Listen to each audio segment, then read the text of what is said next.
When I looked over the list of folks who had received this award, the first three I noticed were George and I, and E.T. Dunlap, and Scotty Salmon. When I saw all three of those people listed, I knew how special this award was. I was scheduled to go to Oklahoma A&M, now OSU, on a baseball and football scholarship. The coach saw me that summer, and I pulled a leg muscle that night, and he thought I was injury prone.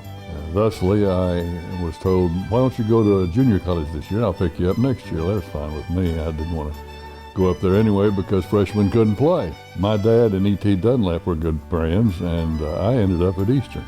That's where I met Harriet. And now Harriet and I have been married, believe it or not, 56 years and 2 months.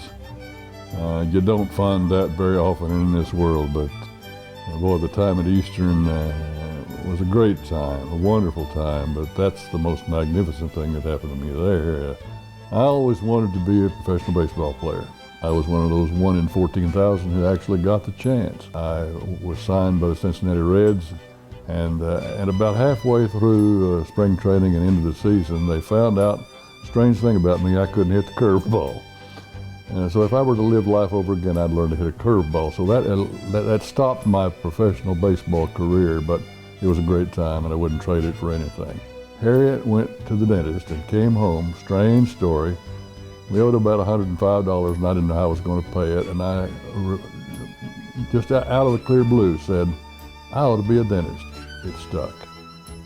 I came home to practice dentistry, but I couldn't take the board right then. I was sent to a state school to work, and that state school sent me to New York City for a continuing education course.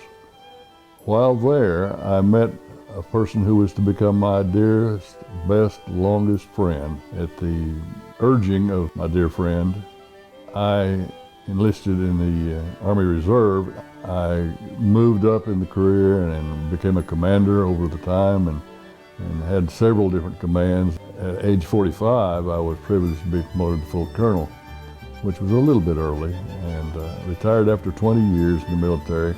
All the time I had acted a little bit at the Oklahoma Theater Center.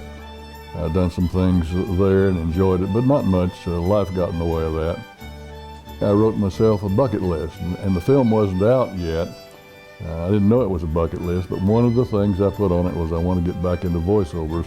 That I'd done a little bit of before I went to dental school. And that is where I am now, is actively involved in my own studio and voiceovers.